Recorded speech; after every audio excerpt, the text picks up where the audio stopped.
Assalamualaikum warahmatullahi wabarakatuh. Salam sehat bahagia selalu pada semuanya dimanapun adanya. Semoga kesehatan dan keberkahan senantiasa menyertainya. Bismillahirrahmanirrahim.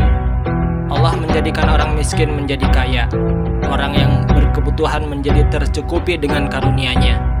Hanya Dialah yang maha mencukupi karena Allah yang maha kaya. Orang yang beriman kepadanya tidak perlu khawatir menjadi miskin atau terlantarkan, karena Allah akan mencukupinya. Allah Subhanahu wa Ta'ala berfirman, "Dan Dia mendapatimu sebagai seorang yang kekurangan, lalu Dia memberikan kecukupan."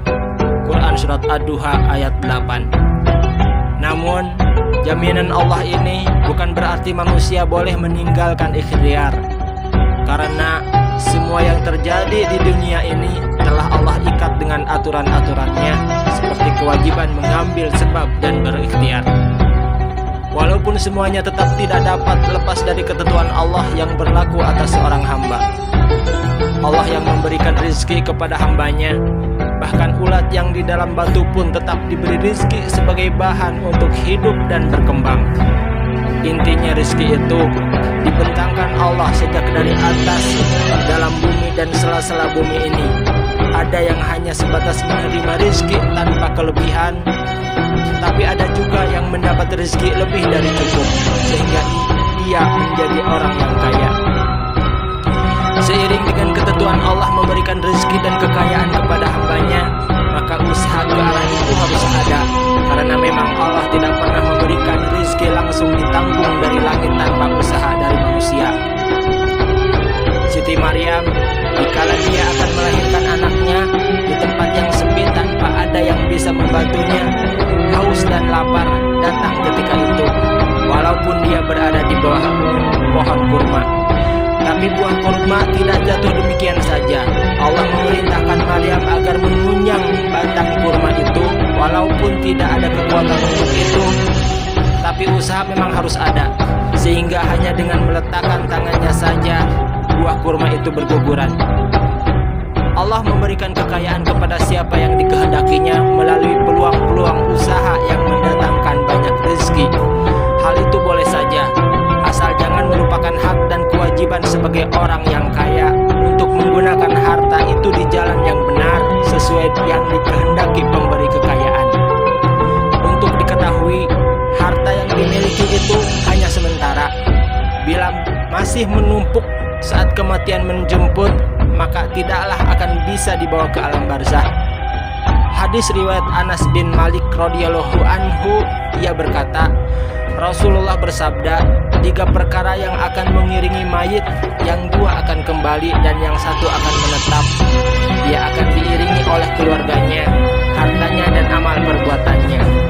Keluarga dan hartanya akan kembali dan tinggallah amal perbuatannya. Hadis riwayat Muslim. Kekayaan memang diperlukan bagi perlengkapan hidup manusia.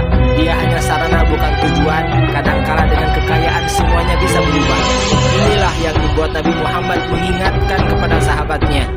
Hadis riwayat Amr bin Auf radhiyallahu anhu, ia berkata bahwa Rasulullah mengutus Abu Ubaidah bin Jarrah di Bahrain untuk memungut jizyahnya upeti, karena Rasulullah telah mengadakan perjanjian damai dengan penduduk Bahrain dan mengangkat Ala bin Hadrami sebagai gubernurnya.